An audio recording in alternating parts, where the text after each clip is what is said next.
Yeah. But I would even say, and I was just going to tag on to that, my international advisor always told me that you are selling your skill set. You are going to be of service to this company. And so if you are interested and passionate in this small company, sell yourself and find out, try if you can to find out why they're not sponsoring. A lot of it is they don't know how, or they haven't had another international person in that position before.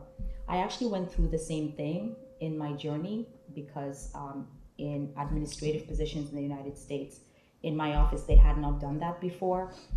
But in how I sold myself and my willingness to share as much information, my international advisor, I really sold myself into it. And I'm not saying it can happen all the time, but if it does come from a place of them not knowing, they will actually work with you as much as they could. Like I know my job had to work with me, like, Liz, what does this mean? We're doing a prevailing wage. And I used to sit in with the administrative person just to help out because I was the first person that they did that process for.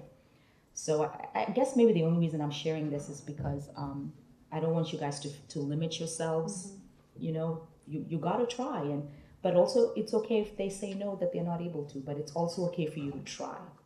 I have a lot to add to that, but very quickly. I think that Liz is right. Don't limit yourself to companies. I mean, if you get hired with Google or Apple, that's fantastic, and a lot of you do. But don't limit yourself to those companies who are known to sponsor visas, because a lot of smaller companies may not advertise it. Their recruiters may not say that at the career fair, but they still may sponsor an H-1B. And why? It's because if you demonstrate the skill set that they're looking for, and perhaps they don't find that American candidate who does, then they will want to keep you on, and they will pay to sponsor. If you're trying to convince a company who's never sponsored really how easy or simple it could be, we have a resource if you want to come to OIE, or you can probably look it up online as well, but we have a resource in OIE. You can always come to a walk-in appointment and ask about it.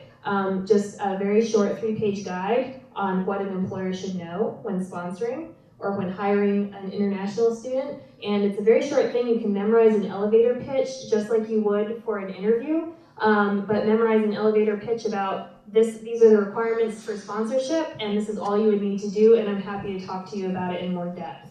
So I think that's, don't limit yourself, as Liz said. Yeah, I think that's a great resource for sure. To be honest, on the flip side, when I look at, I guess, the career fair, when I look at the list of companies coming, I filter by what my interest is more than whether they take H-1B visas or not.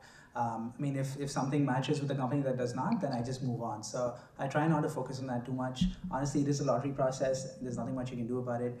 If companies choose not to, that's okay. But definitely, if it's kind of a on-the-fence situation, these kind of resources, that'll help. But if not, when I go to a company, I don't decide whether I want to work there based on whether they sponsor or not. So try not to get to that until it's actually important. Yeah.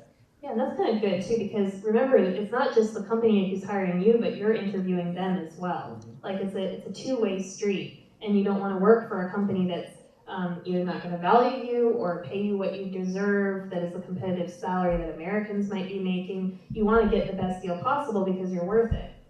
So it's a good point. I have nothing to add. That was really good. Okay.